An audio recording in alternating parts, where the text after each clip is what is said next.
Final గా the Indian union budget was out. ప్రతి సంవత్సరం ఈ ఒక్క రోజు మాత్రం దేశంలోని ప్రతి ఒక్కరు రాత్రికి రాత్రి ఎకానమిస్టులు అయిపోతారు. ఆ బడ్జెట్ చూసి కొందరు సెలబ్రేట్ చేసుకుంటే ఇంకొందరు క్రిటిసైజ్ చేస్తారు. అండ్ ఇంకొందరు అయితే అప్పటికప్పుడు సడన్ గా ఫోన్ ఓపెన్ చేసి గూగుల్లో ఫిస్కల్ డెఫిసిట్ అంటే ఏంటో సెర్చ్ చేస్తారు. అయితే బడ్జెట్ అనేది మనందరికి ఎందుకంత important? Why should we care about the budget? Honest గా చెప్పండి, మనలో చాలా మందికి బడ్జెట్ అనే పదం వినగానే ద వెరీ నెక్స్ట్ మూమెంట్ నిద్ర వచ్చేస్తుంది. మనం పట్టించుకునే ఏకైక బడ్జెట్ ఏదైనా ఉంది అంటే కనుక అది మన మంత్లీ ఎక్స్పెన్సెస్. నెల ఆఖరి వారంలో బ్యాంక్ 500 పెట్టుకుని ఎలా సర్వైవ్ అవ్వాలని ఎక్కువ ఆలోచిస్తాం. But here's the reality, the union budget affects everything in our life. For example, మీ శాలరీ, ట్యాక్స్ చేంజెస్ అనేవి మీరు ఇంటికి ఎంత శాలరీ తీసుకెళ్తారనేవి డిసైడ్ చేస్తాయి. మీ షాపింగ్, కస్టమ్ డ్యూటీస్ అనేది మీరు కొనుక్కునే ఐఫోన్స్ అండ్ ల్యాప్టాప్ ప్రైజెస్ మీద ఇంపాక్ట్ చూపిస్తాయి. మీ బిజినెస్ డ్రీమ్స్, గవర్నమెంట్ ఇచ్చే ఇన్సెంటివ్స్ అనేది మీకు లోన్స్ కష్టంగా వస్తాయా లేక ఈజీగా వస్తాయా అనేవి డిసైడ్ చేస్తాయి. అంతెందుకు, మీ జాబ్ సెక్యూరిటీ కూడా గవర్నమెంట్ తెచ్చే పాలసీస్ మీదే డిపెండ్ అయి ఉంటాయి. స్టిల్ మీకు బడ్జెట్ అంటే బోరింగ్ అనిపిస్తుందా? ఓకే, జస్ట్ ఇమాజిన్, సడన్ గా గవర్నమెంట్ సంవత్సరానికి 12 లక్షలు సంపాదించే ప్రతి ఒక్కళ్ళు కూడా ఎటువంటి ట్యాక్స్ కట్టకలేదని చెప్తే మీ రియాక్షన్ ఏంటి? స్టిల్ బడ్జెట్ ని ఇగ్నోర్ చేస్తారా? So in this video let's break down budget 2025.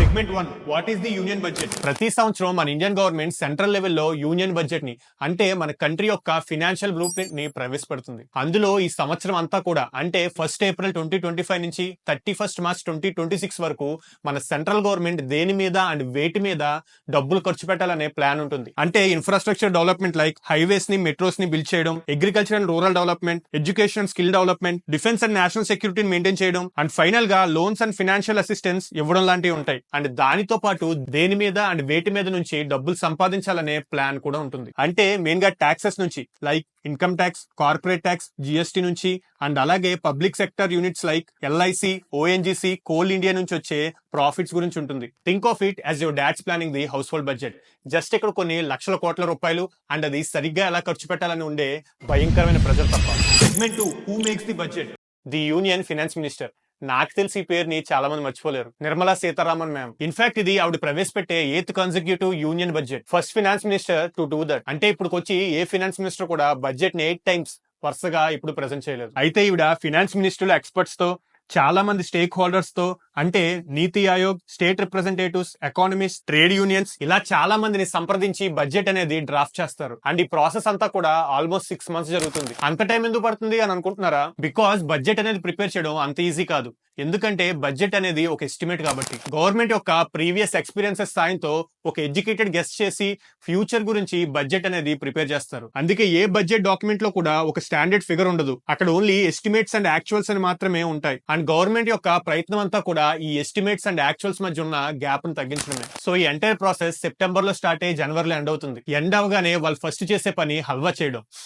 Joke కాదు, నిజంగానే హల్వా చేస్తారు. దాన్నే హల్వా సెరమనీ కూడా అంటారు. అంటే ఫుల్ బడ్జెట్ రెడీ అయిపోయిందని ఒక సిగ్నల్ అనమాట. అండ్ ఆ హల్వా సెరమనీ తర్వాత ఆ బడ్జెట్ ప్రిపరేషన్ లో ఇన్వాల్వ్ అయిన అందరినీ కూడా స్ట్రిక్ట్ ఐసోలేషన్ లో, అంటే ఆల్మోస్ట్ జైల్లో పెడతారు. That includes finance minister. External communication complete గా కట్ ఆఫ్ చేస్తారు. No internet, no phone calls and no meetings with outsiders. ఇంత స్ట్రిక్ట్ ప్రోటోకాల్ ఎందుకంటే సెన్సిటివ్ ఫినాన్షియల్ ఇన్ఫర్మేషన్ అనేది అఫీషియల్ అనౌన్స్మెంట్ కన్నా ముందే బయటకు వస్తే గనక దాని అడ్వాంటేజ్ తీసుకుని రిలవెంట్ స్టాక్స్ అనేవి కొనేస్తారు కాబట్టి. అండ్ ఫైనల్ గా February 1st యూనియన్ బడ్జెట్ అనేది పార్లమెంట్ లో ఫినాన్స్ మినిస్టర్ ద్వారా ప్రవేశపెడతారు. బట్ దానికన్నా ఒక రోజు ముందు, అంటే January 31st ఎకనామిక్ సర్వే అనేది రిలీజ్ చేస్తారు. అండ్ ఇది లాస్ట్ ఇయర్ ఇన్ఫ్లేషన్ ఎంత ఉంది, అన్ఎంప్లాయ్మెంట్ డేటా ఏంటి, అచీవ్మెంట్స్ ఏమున్నాయి, ఛాలెంజెస్ ఏమున్నాయి, ఇలాంటి ఇన్ఫర్మేషన్ ఇచ్చే రిపోర్ట్ కాదు. Segment 3, key highlights of 2025 budget. ఇప్పుడు ఇక్కడ కొన్ని కోట్ల రూపాయల నెంబర్స్ చదివేసి అలాగే పెద్ద పెద్ద ఫినాన్స్ టర్మ్స్ వాడేసి మిమ్మల్ని కన్ఫ్యూజ్ చేయను. బట్ మీకు కంటెక్స్ట్ సెట్ చేయడానికి కొన్ని విషయాలు చెప్తాను. ఇండియా ఇప్పటికీ కూడా world's fastest growing major economy. కానీ ఇప్పుడు ఆ గ్రోత్ అనేది స్లో అయింది. ఫారెన్ ఇన్వెస్ట్మెంట్స్ ఏమో డ్రాప్ అయింది, ఇన్ఫ్లేషన్ ఏమో రైజ్ అయింది, జాబ్స్ దొరకడం ఏమో కష్టమైంది. ఇవన్నీ చాలా అన్నట్టు USA లో ట్రంప్ మామ కంబ్యాక్ అయింది. సో గ్లోబల్ ట్రేడ్ అనేది ఇంకా మెస్సీగా తయారవుతుంది. మరి వీటన్నిటిని ఎదుర్కోవడానికి మన ఇండియన్ గవర్నమెంట్ యొక్క కొత్త ప్లాన్ ఏంటి? Back to basics. దేశం అంటే మట్టి కాదోయ్, దేశం అంటే మనుషులోయ్. ఇంతకు ముందులా పెద్ద పెద్ద ప్రాజెక్ట్స్ మీద కాకుండా బడ్జెట్ ఫోకస్ అనేది ట్యాక్స్ కట్స్ మీద, చిన్న బిజినెస్ మీద అండ్ అలాగే ఫ్యూచర్ టెక్ మీదకి షిఫ్ట్ చేశారు. అందులో మనందరికీ నచ్చిన first highlight new income tax scheme. కొత్త ఇన్కమ్ ట్యాక్స్ ల్యాబులు అనేవి ఇలా ఉన్నాయి. ఫస్ట్ 4 lakhs ఇన్కమ్ కి అయితే tax rate nil, 4 to 8 lakhs income కి అయితే 5% tax rate, 8 to 12 lakhs income కి అయితే 10% tax rate, 12 to 16 lakhs income కి అయితే 15%, 16 to 20 lakhs ఇన్కమ్ కి అయితే 20%, 20 to 24 lakhs ఇన్కమ్ కి అయితే 25% అండ్ అబౌవ్ 24 lakhs కి అయితే గనక 30%. అంతేకాదు 50,000 ఉండే స్టాండర్డ్ డిడక్షన్ అనేది ఇప్పుడు 75,000కి పెంచారు. అయినో ఇప్పుడు అందరికి 2 డౌట్స్ అయితే మాత్రం ఖచ్చితంగా వస్తాయి. ఒకటి, 12 lakhs ఇన్కమ్ వరకు ట్యాక్స్ ఫ్రీ అయినప్పుడు మళ్ళీ 4 to 12 lakhs ట్యాక్స్ స్లాబ్ ఎందుకు? సెకండ్ది, అసలు ఈ స్టాండర్డ్ డిడక్షన్ అంటే ఏంటి? ఓకే, ఒక సింపుల్ ఎగ్జాంపుల్ తో ఈ కాన్సెప్ట్ అంతా కూడా మీకు క్లియర్ గా ఎక్స్ప్లెయిన్ చేస్తాను. ఫస్ట్ ఈ 12 లక్షల వరకు ఇన్కమ్ కి ట్యాక్స్ లేదనే కాన్సెప్ట్ ని పక్కన పెట్టి క్లియర్ గా వినండి. లెట్స్ సే పర్సన్ ఏ సంవత్సరానికి 12 లక్షలు సంపాదిస్తున్నాడు. సో ఇప్పుడు అందరూ ఈ చార్ట్ చూసి 8 నుంచి 12 లక్షల మధ్యలో ఇన్కమ్ ఉంది కాబట్టి ట్యాక్స్ రేట్ 10%. అంటే 12 లక్షలకి 10% అంటే 1,20,000 ట్యాక్స్ కట్టాలనుకుంటారేమో. కాదు, ఇలా అసలు క్యాలిక్యులేట్ చేయకూడదు. మరి ఎలా క్యాలిక్యులేట్ చేయాలంటే ఫస్ట్ 4 lakhs కి ట్యాక్స్ రేట్ నిల్ కాబట్టి 0 ట్యాక్స్, 4 నుంచి 8 లక్షలకి ట్యాక్స్ రేట్ 5% కాబట్టి 5% ఆఫ్ 4 lakhs అంటే 4 lakhs కి 20,000. నెక్స్ట్ పైన 8 లక్షలని వదిలేసి 8 to 12 lakhs కి ట్యాక్స్ రేట్ అనేది 10%. సో 10% ఆఫ్ 4 lakhs అంటే 40,000. సో టోటల్ ట్యాక్స్ వచ్చేసి 20,000 ప్లస్ 40,000 అంటే 60,000. ప్రతి మార్చ్ లో అంటే ఫినాన్షియల్ ఇయర్ ఎండ్ అయ్యాక చార్టెడ్ అకౌంటెంట్స్ అందరూ కూడా ట్యాక్సెస్ ని ఫైల్ చేస్తారు. అండ్ అప్పుడే వాటితో పాటు ఐటీఆర్ అంటే ఇన్కమ్ ట్యాక్స్ రిటర్న్స్ ని కూడా ఫైల్ చేస్తారు. బేసిక్ గా ఐటీఆర్ అంటే గవర్నమెంట్ కి సబ్మిట్ చేసే ఒక ఫామ్. అందులో మన ఇన్కమ్ డీటెయిల్స్, మన ట్యాక్స్ పేమెంట్ డీటెయిల్స్ అండ్ అలాగే మన డిడక్షన్ డీటెయిల్స్ కూడా ఉంటాయి. ఈ డిడక్షన్స్ గురించి 2 minutes లో ఈ పాయింట్ అవగానే ఎక్స్ప్లెయిన్ చేస్తాను. సో అప్పుడు గవర్నమెంట్ ఏం చేస్తుందంటే ఈ కట్టిన ట్యాక్స్ మనీ మీద రిఫండ్ ఇస్తుంది. ముందు వరకు కూడా మాక్సిమం రిబేట్ ఆర్ రిఫండ్ అనేది 25,000 వరకే ఉండేది. బట్ ఇప్పుడు దాన్ని 60,000 వరకు చేసింది. సో ఇప్పుడు ఈ 12 lakhs సంపాదించే పర్సన్ కి 60,000 అనేది ట్యాక్స్ రిబేట్ గా వెనక్కి వస్తుంది. సో అల్టిమేట్ గా తన కట్టిన ట్యాక్స్ అమౌంట్ ఎంత అంటే 0 rupees. సో ఇప్పుడు ఐటీఆర్ లో ఉండే డిడక్షన్స్ గురించి చూద్దాం. డిడక్షన్స్ అంటే ఏం కాదు, ఇఫ్ ఇన్ కేస్ మీరు కంట్రీకి బెనిఫిట్ అయ్యే సెక్టార్స్ లో మీ మనీని ఇన్వెస్ట్ చేస్తే గనక అప్పుడు గవర్నమెంట్ ఇచ్చే ట్యాక్స్ కట్స్ అవి ఏంటనేవి మీరు ఇక్కడ చూడొచ్చు. Home loan EMIs, education loan, mutual funds etcetera. So ఇప్పుడు వీటిలో దేంట్లో అయినా మీరు ఇన్వెస్ట్ చేసి అది ఐటీఆర్ లో గవర్నమెంట్ కి చూపిస్తే గనక ఆ మనీకి గవర్నమెంట్ మీ మీద ట్యాక్స్ వేయదు. అలా అని ఇన్కమ్ లోంచి ఎక్కువ అమౌంట్ డిడక్షన్ లా చూపిస్తే కుదరదు కాబట్టి గవర్నమెంట్ ఒక ఫిక్స్డ్ అమౌంట్ ని స్టాండర్డ్ డిడక్షన్ గా సెట్ చేస్తుంది. సో ఈ బడ్జెట్ లో ప్రీవియస్ గా 50,000 ఉండే స్టాండర్డ్ డిడక్షన్ ని 75,000 చేసింది. అంటే ఇప్పుడు శాలరీ 12,75,000 per annum వచ్చినా కూడా ఈ క్లాసెస్ తో ట్యాక్స్ పే చేయక్కర్లేదు. ఈ బడ్జెట్ లో నెక్స్ట్ హైలైట్ ఏంటంటే గత 4 ఏళ్లుగా స్లో అవుతూ వచ్చిన ఎకనామిక్ గ్రోత్ ని బూస్ట్ చేయడానికి 4 ఇంజన్స్ ఆఫ్ డెవలప్మెంట్ ని రికగ్నైజ్ చేసింది. అవేంటంటే agriculture, MSME, investment and exports. First engine అయిన అగ్రికల్చర్ లో ప్రధానమంత్రి ధనధాన్య కృషి యోజన ద్వారా 1.7 crore ఫార్మర్స్ కి మేలు జరిగేలా 6-year మిషన్ ఫర్ ఆత్మ నిర్భరత ఇన్ పల్సెస్ ని లాంచ్ చేశారు. మన భారతదేశం ప్రపంచంలోనే అతిపెద్ద పప్పు ధాన్యాల వినియోగ మరియు దిగుమతి దేశం. అందుకే ఈ మిషన్ ముఖ్యంగా పప్పు ధాన్యాల ఉత్పత్తిలో స్వయం సమృద్ధి సాధించడాన్ని లక్ష్యంగా పెట్టుకుంది. నెక్స్ట్ కిసాన్ క్రెడిట్ కార్డ్స్ ద్వారా ఇచ్చే లోన్ లిమిట్స్ ని 3 lakhs నుంచి 5 lakhs చేశారు. సెకండ్ ఇంజిన్ అయిన micro, small and medium enterprises లో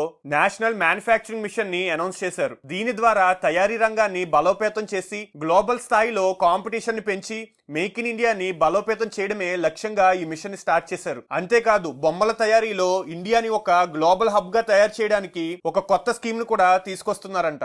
నెక్స్ట్ థర్డ్ ఇంజిన్ అయిన ఇన్వెస్ట్మెంట్ లో centre of excellence in artificial intelligence ని 500 కోట్లతో నిర్మించబోతున్నారు. భారతీయ భాషా పుస్తక్ స్కీమ్ కింద స్కూల్స్ అండ్ కాలేజెస్ లో డిజిటల్ ఫామ్ లో ఇండియన్ లాంగ్వేజ్ బుక్స్ ని ప్రొవైడ్ చేస్తారు. ఈ పథకం భాషల పరిరక్షణతో పాటు సాహిత్య, సాంస్కృతిక సంపదను బలోపేతం చేస్తాయి. నెక్స్ట్ గిగ్ వర్కర్స్ కి అంటే ఊబర్, ఓలా డ్రైవర్స్ కి, స్విగ్గీ, జొమాటో డెలివరీ చేసే వాళ్ళకి, ఇలా ఏదో రకంగా గిగ్ ఎకానమీలో పార్ట్ అయిన వాళ్ళకి సపోర్ట్ చేయడానికి ప్రధానమంత్రి జన్ ఆరోగ్య యోజన స్కీమ్ కింద 1 కోటి మంది గిగ్ వర్కర్స్ కి ఈ శ్రమ్ పోర్టల్ ద్వారా ఫ్రీగా హెల్త్ ఇన్సూరెన్స్ ని ప్రొవైడ్ చేస్తారు. అండ్ అలాగే వికసిత్ భారత్ కోసం ది న్యూక్లియర్ ఎనర్జీ మిషన్ ని కూడా అనౌన్స్ చేశారు. ఫోర్త్ అండ్ ఫైనల్ ఇంజిన్ అయిన ఎక్స్పోర్ట్స్ లో ఇండియా యొక్క ఎక్స్పోర్ట్ కాంపిటేటివ్నెస్ ని పెంచడానికి అండ్ ఎక్స్పోర్ట్ ప్రమోషన్ మిషన్ ని అనౌన్స్ చేశారు. అండ్ అలాగే భారత్ ట్రేడ్ నెట్ ని లాంచ్ చేసి ఆ ప్లాట్ఫామ్ ద్వారా ఎక్స్పోర్ట్ ఇంపోర్ట్ ఆపరేషన్ ని సింప్లిఫై చేస్తా అని చెప్పారు. సో ఈ 2025 బడ్జెట్ అనేది ట్యాక్స్ కట్స్ తో అండ్ అలాగే బిజినెస్ ఆపర్చునిటీస్ తో అందరి ప్రశంసలు పొందుతుంది. కానీ గవర్నమెంట్ చేత మిస్ అయినా లేదా కంప్లీట్ గా సైడ్ లైన్ అయిన సెక్టర్ సంగతి ఏంటి? సో ఇప్పుడు ఈ బడ్జెట్ లో ఇవి కూడా ఉంటే బాగుండి అనిపించిన విషయాలు చూద్దాం. Because understanding what's not in the budget is just as important as what is. ప్రస్తుతం ఇండియాలో బిగ్గెస్ట్ ఇష్యూ ఏదైనా ఉంది అంటే అది అన్ఎంప్లాయ్మెంట్. ప్రతి సంవత్సరం 1 కోటి మందికి పైగా స్టూడెంట్స్ కాలేజెస్ నుంచి బయటకు వస్తున్నారు, కానీ వాళ్ళకి జాబ్సే. ఈ బడ్జెట్ లో చిన్న బిజినెస్ లకు ఎన్నో ట్యాక్స్ బెనిఫిట్స్ అండ్ అలాగే ఎన్నో ఇన్సెంటివ్స్ అయితే ఇచ్చారు, కానీ జాబ్ జనరేషన్ కి ఒక కాంక్రీట్ ప్లాన్ అయితే మాత్రం అనౌన్స్ చేయలేదు. గవర్నమెంట్ జాబ్స్ లో హైర్ చేసుకునేలా మేజర్ ఇనిషియేటివ్స్ ఏమి తీసుకురాలేదు. అండ్ అలాగే ఫ్రెష్ గ్రాడ్యుయేట్స్ కి స్కిల్లింగ్ ప్రోగ్రామ్స్ లాంటి వాటి గురించి ఏం మాట్లాడలేదు. ఇకపోతే సెకండ్ ఇంపార్టెంట్ ప్రాబ్లం వచ్చేసి హెల్త్ కేర్. మన government hospitals understaffed, outdated and overcrowded. లక్షల మంది ఇప్పటికీ కూడా బేసిక్ ట్రీట్మెంట్ ని అఫోర్డ్ చేయలేకపోతున్నారు. అండ్ మెడికల్ ఇన్ఫ్లేషన్ అనేది ప్రతి సంవత్సరం 14% పెరిగిపోతుంది. ప్రెసెంట్ ఇండియాలో ప్రైవేట్ కాలేజెస్ నుంచి ఒక సింపుల్ బీటెక్ డిగ్రీ తీసుకోవాలంటే సుమారు 10 నుంచి 15 లక్షలు అవుతుంది. అదే ఎంబీఏకి అయితే 20 నుంచి 25 లక్షలు అవుతుంది. ఇంకా మెడిసిన్ గురించి అయితే చెప్పనక్కర్లేదు, 50 లక్షల పైమాటే. And let's not even talk about IITs and IIMs. ఈ బడ్జెట్ లో డిజిటల్ ఎడ్యుకేషన్ మీద ఫోకస్ చేశారు, but students are drowning in loans and fees. Student loan interest rates అనేవి తగ్గించలేకపోయారు. అండ్ అలాగే ప్రైవేట్ కాలేజెస్ లో ఫీ రెగ్యులేషన్స్ అనేవి తీసుకురాలేకపోయారు. ఇండియా ఒక భవిష్యత్తు యువత అయినప్పుడు విద్య అనేది ఇంకా వ్యాపారంగానే ఉండిపోతే ఎలా? ఈ ఇష్యూస్ అయిన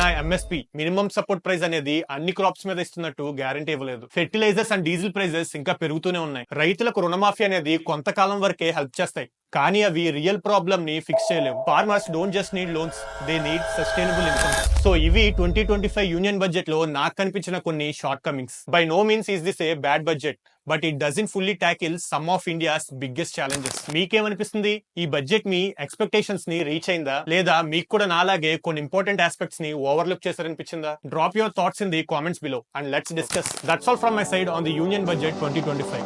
I'll see you in the next one. Until then, this is Uday signing off. You're watching Voice of Uday.